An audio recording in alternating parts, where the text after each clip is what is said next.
또 간음하지 말라 하였다는 것을 너희가 들었으나 이 표현을 쓰려면 아까 좀 전에 음행이 있었죠. 음행. 그다음에 그 호색. 우리 다 됐네요. 호색. 또 그 음탕. 그다음에 여러 가지 어떤 그 성에 관한 표현들이 많이 있죠. 그렇죠? 요 단어들하고 졸지 마시고 간음 이 단어하고 요걸 두 가지 구분하셔야 됩니다, 여러분들이. 네. 그러면 그 소위 말하는 성과 관련된 여러 가지 어떤 부정적인 표현들, 행음도 있죠. 행음. 이 단어들하고 간음이라는 단어들하고 차이가 뭔지를 집사님. 어떨 때는 간음이라는 단어를 쓰고 어떨 때는 이런 단어들을 쓰죠. 이거가 우선 선의 이해가 되셔야 돼요, 여러분들. 이 본문을 이해하시면. 근데 이걸 모르면 이 본문은 전혀 이해가 안 되는 거예요, 지금. 단순하게 간음하지 말라 이런 얘기 하려고 하는 게 아니에요. 뭐죠, 여러분? 대충 찍어보세요. 뭐 같아요? 요거는 그냥 이성 간의 그 성적인 부도덕한 행위지만 요거는 부부 간의 성적인 부도덕한 행위를 얘기할 때 간음 그런 거예요. 이게 달라. 저기 되셨죠? 그러니까 간음이라는 표현은 부부 간의 관계, 성적인 관계에 대한 죄를 간음 얘기하는 것이고 이성 간의 일반적인 성적인 죄는 전부 다 여기에 해당하는 거예요. 그러니까 성경에 보니까 오늘 주님 말씀하신 거는 뭘 가지고 얘기하려고 하는 거죠? 보니까 부부 간의 관계를 얘기하려고 하는 거예요. 부부 간의 관계에서 성의 죄가 무엇인지 얘기하려고 하는 것이고 이 관계가 구속사에서 뭘 얘기하는 거예요? 당신과 우리 관계가 무엇인지 얘기하려고 하는 거예요. 여기에 들어오셔야 돼요. 할렐루야? 예, 그리고 여기까지 됐고, 그다음 28절. 시작. 나는 너에게 이르노니 음욕을 품고 여자를 보는 자마다 마음에 이미 간음함이라. 여러분 봐보세요. 여자를 보고서 음욕을 품지 않을 수 있는 사람이 있을까요? 음욕이라는 표현 좀 그러네요. 그 표현보다는 이렇게 한번 쓸게요. 똑같은 욕구가 있는데 음욕이 있고 성욕이 있죠. 네? 여러분 성욕과 음욕의 차이가 뭐예요? 더 하나. 그러면 여자를 보고 음욕을 품는 것, 그 다음에 음욕을 품고 여자를 보는 것, 그죠? 음욕을 품고 여자를 보는 것은 요거죠. 요걸 의도로 가진 거니까. 근데 여자를 보고 음욕이란 보다 성욕을 품는 거, 요거는 여기 해당하는 거죠. 그렇죠? 그러니까 이성을 보고서 성적 욕구를 일으키는 것은 죄예요, 죄가 아니에요? 우리 박사님 이렇게 들었어. 저 굉장히 중요한, 굉장히 예민한, 우리 아들이 이것 때문에 오늘 그냥 집중을 시작했던 것 같아요. 이성을 보고서 성적인 욕구를 일으킨다. 여러분, 죄다. 죄가 아니다. 손들어봐. 죄가 아니다. 왜 죄가 아닌 거야? 본능이니까. 그렇게 가셔야 돼요. 그렇게 가셔야 돼요. 그러니까 성욕은 수면욕과 그다음에 성욕과 그다음에 식욕은 본능적인 것이고, 그러니까 성욕은 창조된 것이다, 창조되지 않은 것이다. 그렇지, 창조된 거다 그 말이에요. 그러니까 음욕은 인간이 만들어낸 거죠. 이건 죄의 열매인 것이죠. 네, 오케이. 여기까지. 이 본문을 가지고 이해하면 28절 이해되셨죠, 이제? 이제 앞으로는 이 본문이 해석이 되겠죠. 할렐루야. 이게 굉장히 중요해요. 그러면 또 하나 여기서부터 가야 되는데, 여러분 왜 성경은 우리 주님께서 이 말씀 하시는지, 그리고 도대체 간음죄를 왜 주님께서 이렇게 강하게 얘기하는지, 그럼 간음죄가 무엇인지 그 가려면 간음이라고 하는 것은 누구 간의 얘기라고 했어요, 여러분? 부부 간에. 그럼 부부 간의 관계가 뭐냐를 이해하셔야 되거든요. 부부 간에 무엇 때문에 간음이 문제가 되느냐라는 거예요. 간음죄의 개념. 그러면 이거는 부부라고 하는 것은 하나님께서 짝지어 주신 거죠. 그러죠. 마태복음 19장인가? 15장인가? 19장인가 모르겠네. 19장을 열어봐요. 마태복음 19장. 앞으로 읽어보세요. 시작. 앞으로 보세요. 앞으로 시작. 바리새인들이 예수께 나와 그를 시험하여 이르되 사람이 어떤 이유가 있으면 그 아내를 버리는 것이 옳으니까, 이제 이혼한다 그 말이죠. 시작. 예수께서 대답하여 이르시되 사람을 지으신 이가 본래 그들을 남자와 여자로 지으시고 말씀하시기를 그러므로 사람이 그 부모를 떠나서 아내에게 합하여 그 둘이 한 몸이 될지 하신 것을 읽지 못하는, 이게 어디에 나오는 거죠, 여러분? 창세기 창세기 2장. 그렇죠? 그러니까 이건 처음 아담과 하와를 만드시고 부부로 한 다음에 그때 하신 거죠? 권해는 그대로 따온 거죠? 그리고 6절 시작. 그런즉 이제 둘이 아니요 한 몸이니 그러므로 하나님이 짝지으신 것을 사람이 나누지 못할지니라. 이혼은 가능하다 불가능하다? 성경에서 이혼은 가능하다 불가능하다? 성경에서 이혼은 불가능하죠. 왜 불가능할까요? 그게 중요하죠. 왜 불가능한 거죠? 그것까지 가셔야 돼요. 왜 불가능한? 예? 하나님이 짝지어 주신가? 그럼 하나님이 짝지었단 말이 무슨 의미를 하는 거죠? 거기까지 가야죠. 하나님이 짝지었다면 뭘 의미하는 거죠? 이런 얘기예요. 그 부부간의 관계는 왜 간음이 문제가 되는가 하면 부부라고 하는 것은 고린도전서 7장을 열어봐요. 좀 더 이걸 좀 보고 갑시다. 7장. 앞으로 읽어볼까 시작.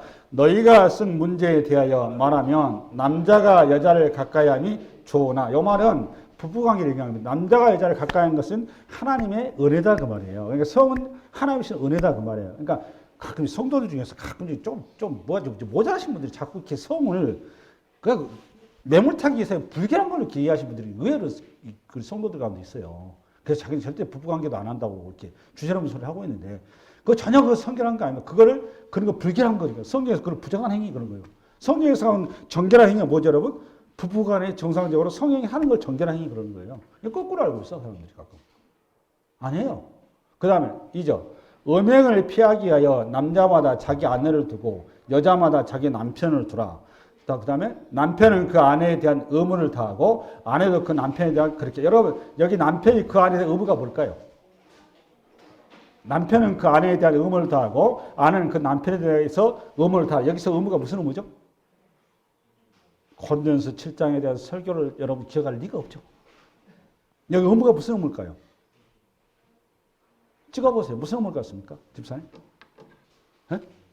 네, 봐보세요. 여기서 남편이 그 안에 의무라고 하는 것은 남편의 성은 누구 거라는 거예요? 네? 아내의 거다 그 말이에요. 아내의 성은 네? 남편 거다 그 말이에요. 이 말은 무슨 소리죠? 그러니까 남편 거, 그러니까 형태적으로는 성이 나한테 붙어있지만 그 성의 소유권이 누구라는 거예요? 배우자 거다 그 말이에요. 그러니까 간음에 관한 이해를 하려면 간음이 왜 문제가 되는 건 부부간이라는 것은 이거는 소유권의 문제로 이걸 이해를 하셔야 돼요. 성은 결혼한 순간 내 게 아니고 누구 거다? 상대방 거다 그 말이에요. 할렐루야? 아멘? 이해되셨나요? 이게 왜 중요한가 하면 좀 이따 얘기를 할게요. 요 이해가 안 됐으면 여러분 구속사 이해가 안 돼. 그러니까 요 고린도 사도 바울이 요 얘기를 그냥 한 게 아니에요. 다 이게 성경의 그 창세기의 그 신학의 내용을 가지고 이거 써놓은 거예요. 그러니까 남편이 그 아내의 의무를 다한다고 하면 정상적으로 어떤 특별한 어떤 사유가 없는 한, 그거보다 사유가 없는 한 자기가 몸에 가지고 성은 아내가 요구하면 무조건 그 허락해야 된다, 허락하지 않아야 된다. 조건 없이 허락을 해야 되는 겁니다. 아내도 마찬가지로 아내의 뜻에 의해서 성이 자주이 되는 게 아니고 남편의 뜻에 의해서 성이 자주이 되는 거예요. 이거 여러분 기억하셔야 돼요. 그러고 나서 4절. 아내는 자기 몸을 주장하지 못하고 나오잖아요. 오직 그 남편이 하며 남편도 그와 같이 자기 몸을 주장하지 못하고 오직 그 아내가 하는. 이거 원문을 들어가면 정확하게 성이라고 나와 있어요. 성기. 남자의 성기, 여자의 성기. 원문이 되어 있습니다. 이게 고린도 교회 당시에 성적으로 무난한데 부부간에도 개념이 없었어요. 네 것 내 것이 없었어요. 거기서 명확하게 사도 바울이 얘기해 준 거예요. 할렐루야? 아멘. 그러면 여러분 요 원리를 가장 잘 이해하고 있는 사람이 구약의 인물이 한 인물이 있어요. 그게 창세기 39장에 나와요. 39장. 시작. 요셉이 거절하며 자기 주인의 아내에게 이르되 내 주인이 집안의 모든 소유를 간섭하지 아니하고 다 내 손에 위탁하였으니 이 집에는 나보다 큰 이가 없으며 주인이 아무것도 내게 금하지 아니하였을 때 금한 것이 당신뿐이니 당신은 그의 아내이니라. 그런즉 내가 어찌 큰 악을 행하여 하나님께 죄를 지으리까? 누구한테 죄를 짓는다고 그러면 하나님께. 왜 그럴까요? 왜 하나님께 죄 지는 거죠? 여기 나와. 여기까지 가야죠. 요거 본문에 내가 설명 안 해도 되겠죠? 네, 그러면 왜 저게 지금 요셉이 하나님께 죄 지은 거라고 얘기하고 있는 거죠? 이 부부관계 요거를? 네? 네? 부부관계가 얼마나 성경에서 거룩하고 신성한가 하면 요거는 간은 제 외에는 깨질 수가 없어요. 내 소관이 아니에요. 그런데 왜 그래? 요거 무슨 얘기 하려고 하냐면 하나님 이 부부관계의 거룩함과 부부관계의 성실함과 부부관계의 바른 태도는 요 자체가 신앙이기 때문에 그렇습니다. 누구에 대한 신앙이죠? 하나님에 대한 신앙의 행위입니다. 요거 꼭 기억하셔야 돼요. 그러니까 그 사람의 신앙이 아주 좋다. 아주 그 사람 신앙이 뛰어나다라는 지표가 첫 번째가 뭐냐? 11조도 아니고 여러분 주일날 예배에서 드리는 것도 아니에요. 여러분 부부 사이의 관계에 대해서 하나님과 나 사이의 관계라는 명확한 이해가 있어야 되고 하나님과 나 사이의 관계를 내가 하나님 외에는 그 어떤 것도 바라보지도 않고 소유하려고 하지도 않고 그 어떤 것도 나는 배제합니다. 라는 고백이 부부관계를 통해서 승화되고 나타내고 이루어지는 것이라서 부부관계를 바로 하는 사람은 나는 하나님 앞에 바른 신앙의 사람이고 하나님의 주인이다라는 고백이다 그 말이에요. 다시 얘기합니다. 여러분 우리 신앙이 뭐예요? 신앙이. 이게 첫 번째 오늘 얘기하는 건 진짜 얘기죠. 신앙이 여러분 뭐예요? 여러분 신앙이라는 거. 예전에는 내가 나의 주인이었는데 맞죠? 이제는 나는 하나님의 것이고 그리고 내 몸은 누구의 것이고 하나님의 것이고 나의 모든 것이 당신 것이기 때문에 나는 당신의 종입니다. 요거를 성경 용어는 나는 주님의 신부입니다 이 말이라고 이게. 나는 당신의 신부입니다. 할렐루야. 그러면 이 고백이 내가 내 몸이 주님 것이라면 주님 것으로 동시에 우리한테 뭐라 내가 내 하나님이 되고 너는 나의 백성이다 이 말이 있죠. 그게 부부관계를 얘기한 거예요. 정확히. 그러니까 너는 내 하나님이고 내가 내 하나님이다. 그러면 하나님이 너의 것이고 너는 하나님의 것이다 그 말이에요. 요 얘기를 가다 우리 아들하고 얘기했더니 아들내미가 하나님은 그럼 저거 뭐야 많은 사람들이 바뀌니까 하나님은 저거 뭐야 이렇게 나오더라고. 이상하게 얘는 하여튼 머리 잘 돌아요. 근데 또 그 하나님은 신이시다 내가 그러고 답변하고 말하는데 그러니까 이런 얘기 성경에 보면 신약 구약에 가보면 이스라엘 백성이 내가 너희 하나님이 되고 너는 나의 백성이다 이런 표현 나와요 안 나와요? 무슨 말이 나오죠? 그 말은 너와 나는 무슨 관계다? 무슨 관계다? 하나님과 이스라엘 백성 관계 무슨 관계다? 부부 관계다 그 말이에요. 부부 관계다. 여기 호세아서 한번 열어줘봐. 좀 더 여러분 봐야 될 것 같아. 2장 시작. 그러므로 보라 내가 그를 타일러 거친 들로 데리고 가서 마늘로 유로하고 거기서 비로소 그의 포도원을 그에게 주고 악을 골짜기로 소망의 문을 삼아 주리니 그가 거기서 응대하기를 어렸을 때와 애굽 땅에서 올라오던 날과 같이 구원함 받을 때죠. 그 다음에 여호와께서 이르시되 그날에 너가 나를 내 남편이라 일컫고 나와요 안 나와요? 나와요 안 나와요? 내 남편이라 일컬었고 다시는 내 발에 일컫지 아니하리라. 나와요 안 나와요? 그러니까 무슨 관계예요? 그러니까 시내산에서 모시하고 언약을 맺었던 시내산 언약 때에 그 언약이 그러니까 무슨 시기였던 거예요? 구식객에서 결혼식이었다 그 말이에요. 이해되셨어요? 그러고 나서 17절 내가 바알들의 이름을 그의 입에서 제거하여 다시는 그의 이름을 기억하여 부르는 일이 없게. 결혼했는데 자꾸 옛날 애인 얘기하면 되겠냐고. 옛날 이 이름 부르면 안 되죠. 기억하면. 그러고 18절 그날에는 내가 그들을 위하여 들짐승과 공중의 새와 땅의 곤충과 더불어 언약을 맺으며 또 이 땅에서 활과 칼을 꺾어 전쟁을 없이 하고 그들을 평안히 눕게 하리라. 18, 19절 내가 내게 장가 들어 영원히 살되 공의와 정의와 은총과 긍휼히 여겨보라고 내게 장가. 계속 여기 나와요 안 나와요? 나와요. 요걸 누가 하셨어? 진실함으로 내게 장가 들이니 너가 여호와를 알리라. 여러분 진실함은 누가 장가 들었어? 공평과 정의로. 예수님이 여러분 장가든 거예요. 그 에베소서 5장 얘기야 그것이.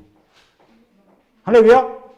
아내들이요 자기 남편의 복주하게 쭉 나온단 말이에요. 지금 이거 시간 집에 가서 읽어보세요. 내용. 들어보세요. 이제 이해되셨죠?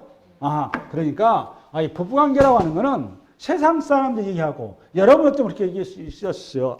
내가 상대방을 좋아하고 내가 상대방을 선택하고 내가 상대방을 선택할 수도 있고 안 할 수도 있고 내가 상대방을 좋아할 수도 있고 안 할 수도 있고 내가 상대방에서 어떻게 자주할 수 있다. 내 어떤 취향에 의해서 부부관계가 깨지거나 흐트러지거나 갈라지는 것은 그거는 지극히 비성서적 이해를 하고 있는 것이고 지극히 비신앙적인 태도이고 하나님에 대한 신앙을 근본을 흔드는 태도다 그 말이에요. 이해되셨나요? 할렐루야. 아멘. 이해되셨죠? 그러면 좀 더 이제 갑니다. 그러니까 오늘 여러분 부부관계 간음을 죄를 우리는 지을 수 있다 없다? 네? 지을 수는 없는데 근데 현실적으로 짓는다 안 짓는다? 지죠. 왜 지을까요? 그게 더 중요하죠. 그럼 하나님과의 관계는 어떤 관계냐? 그럼 최초의 결혼은 어디에서 이루어진 거죠? 그러니까 성경적으로 봤으니까 건설이 신의 산이 아니고 좀 더 본질적으로 어디서 이루어진 거죠? 아담과 둘이서 부부가 한 게 아니에요. 그 결혼 전에 또 더 먼저 결혼이 있었어요. 어떤 결혼이죠? 성경에서는 결혼이라는 표현 대신에 무슨 쓰는 순간하면 언약 그러는 거예요. 언약. 뭐라고 여러분? 언약. 최초의 언약이 어떤 언약? 최초의 언약. 성경에서. 네? 최초의 언약은 그 선악과 언약이라고 그러는 거예요. 선악과. 됐죠? 선악과 언약. 할렐루야? 선악과 언약은 그러니까 누가 맺은 거죠? 우리 주님과 아담 간에. 요걸 뭘 근거로? 생명을 근거로 얻은 거죠? 생명을 걸고 한 거죠? 그래 안 그래요? 그래서 여러분 언약을 할 때 항상 피가 들어가는 거예요. 할렐루야? 그러니까 부부지간에 결혼이라고 하는 거는 결혼 예식을 한다 그 말은 말씀 앞에 산다 그 말은 뭘 걸고 지금 결혼식 하는 거예요 보니까? 여러분들의 생명을 걸고 결혼식 하는 거예요. 그러니까 생명이 갈아놓고 죽기 전에는 이거 깰 수 있다 없다? 없다 그 말이에요. 그러니까 교회에서 결혼식과 세상의 결혼식의 본질이 틀려요. 할렐루야? 아멘. 요 최초의 이 생명을 목숨을 걸고 하나님과 아담이 한 거죠. 이게 선악과 언약이란 말이에요.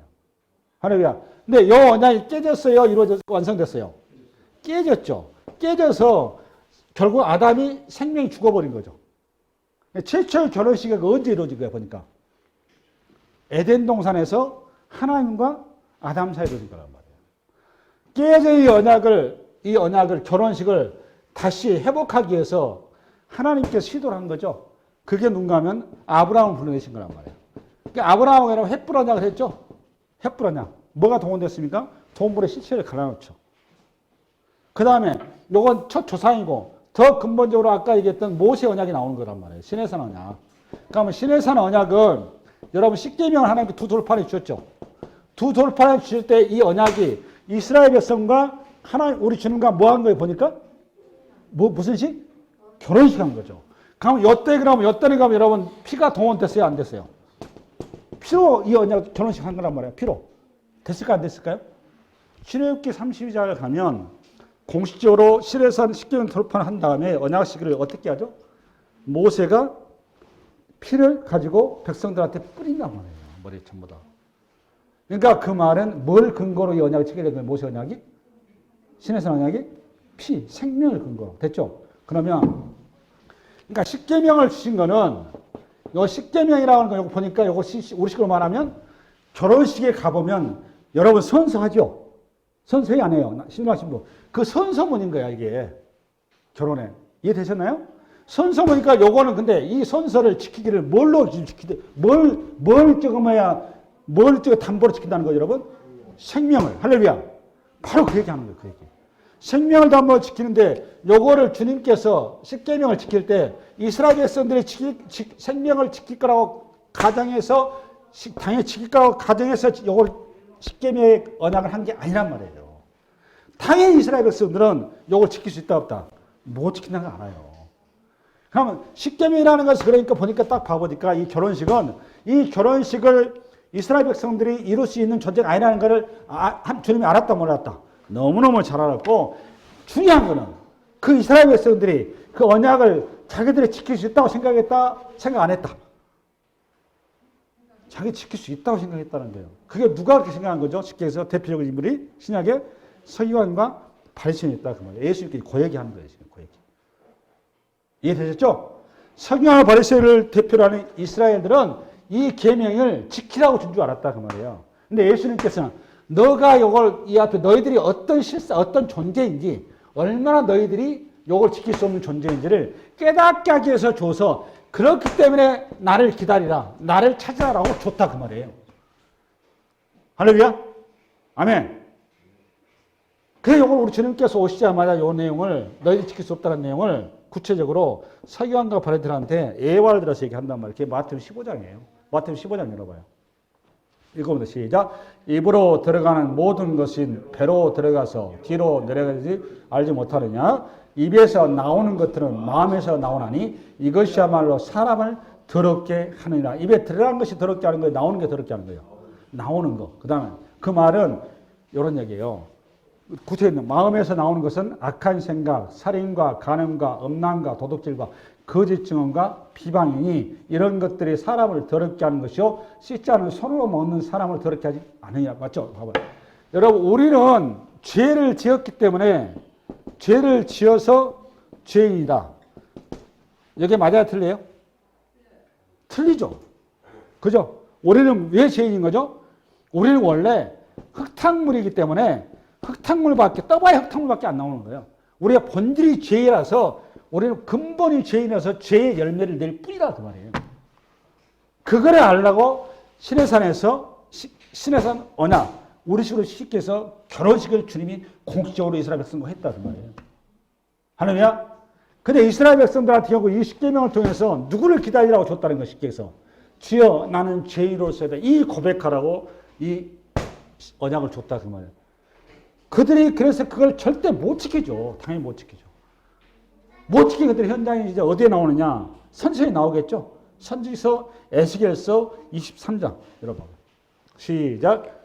또 여호와의 말씀이 내게 임하여 이르시되 인자야 두 여인이 있었으니 한 어머니의 딸이요 그들이 애굽에서 행음하되 어렸을 때 행음하여 그들의 유방이 눌리며 그 처녀의 가슴이 오르반 데서 굉장히 리얼하죠. 그 이름이 형은 오홀라요 아오는 오홀리바라. 그들이 내게 속하여 자녀를 낳았나니 그 이름으로 말하면 오홀라는 사마리아요 오홀리바는 예루살렘이라. 기가 막히죠. 그 다음 8절 시작. 그가 젊었을 때 애굽 사람과 동침하며 그 처녀의 가슴이 오르만대졌으며 그의 몸에 음란을 소돔을 당한 바 되었더니 그가 그때부터 행음함을 맞이하였네. 여러분 여기 무슨 여러분 이 표현이 여러분 보세요. 굉장히 우리 아까 오예배 드리고 이제 가도 큰 둘째 딸이 하는 얘기가 아빠 오늘 설교가 집중될 수밖에 없어. 왜 그러냐 했더니 야동 보는 줄 알았더니 야동. 야동 보는 그냥 집중될 수밖에 없더래요 설교가. 그 얘기 하더라고. 굉장히 표현이 여러분 보다시피 야동 표현이죠. 그죠? 예. 그게 해서 읽어갑시다. 시작. 그러므로 내가 그를 그의 정든 자 곧 그가 연애하는 아수르 사람의 손에 넘겼더니 그들이 그의 하체를 드러내고 그의 자녀를 빼앗으며 칼로 그를 죽여 여인들에게 이야기거리가 되게 하였나니 이는 그들이 그에게 심판행함이라. 그가 오홀리바가 이것을 보고도 그의 형보다 음욕을 더하여 그의 형의 간음함보다 그 간음이 더 심함으로 그의 형보다 더 부패해졌느니라. 그가 그의 이웃 아수르 사람을 그의 이웃이 어디죠? 아수르 사람? 아웃사를 연애하니 그들은 화려한 의복을 입은 고관과 감독이요 말 타는 자들과 준수한 청년이었느니라. 봐보세요. 지금 보니까 이스라엘 백성들이 하나님 앞에 시내산 언약을 맺고 나서 제사한 나라로 부름받아서 가나안에 왔는데 가나안 땅에 와보니까 딱 살아보니까 어디만 못한 거죠? 이스라엘 백성 딱 봐보니까 가나안 땅이 네? 그렇죠. 애굽만 못하고 또 어디만 못하고 아수르만 못하고 또 바벨만 못한 거죠. 그러니까 가나안에 딱 와서 이스라엘 백성들이 항상 현실을 보니까 나는 도저히 현실에 만족을 못한 거예요. 그렇죠. 만족을 못하고 자꾸 기웃거리는 거죠. 그걸 이렇게 쏘는 거예요. 그러니까 간음죄가 뭐냐? 간음죄는 하나님을 바라보지 못하고 하나님 외의 것을 바라보는 것. 이거 우리식으로 말하면 우상 숭배에 그러는 거예요. 할렐루야? 그 야고보 4장 4절 읽어봐봐. 야고보 4장 4절 시작으로 보면 시작. 간음한 여인들아 세상과 벗된 것이 하나님과 원수됨을 알려고. 이거 봐보세요. 간음한 여인이란 그 말이 물리적인 간음 얘기한 게 아니에요. 세상을 뭐한 거?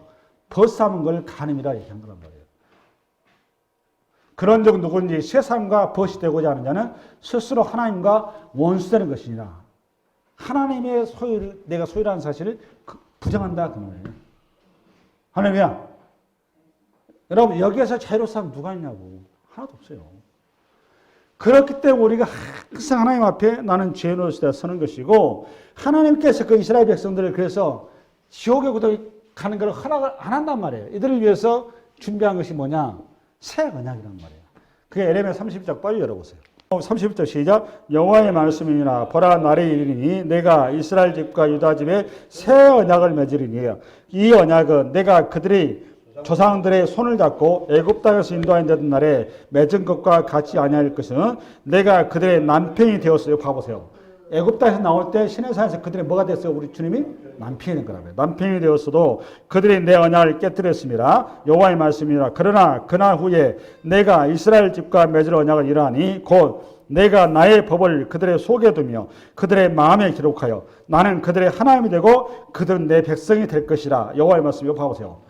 새 언약은 이제 남편으로서 우리하고 맺은 것이 아니라 어떻게 맺은다는 거죠. 보니까 좀 더 근접해서 형태적으로만 부부관계를 만들어 놨더니 자꾸 이게 견눈질 하더라는 거예요. 그래서 우리가 이제 주님께서 이제는 요걸 구언약 대신에 새로운 언약, 새 언약을 하는데 새 언약은 우리의 어디 가운데 마음 속에 내가 들어가 버리겠다 그 말이에요. 아예 이제 네 속을 차지해 버리겠다. 그래서 아예 내가 너를 완전히 소유해 버리겠다. 요거를 우리 식으로 하는 뭐라 신학적 요거 뭐라 요거 어떻게 할 수 있는 거죠? 이거는 네? 어떻게 하는 건 거죠? 네? 우리 마음속에 차지하는 거 어떻게 우리 주님 차지할 수 있어? 우리 안에 누가 계시는 거? 그렇지. 요 얘기를 하는 거. 성령.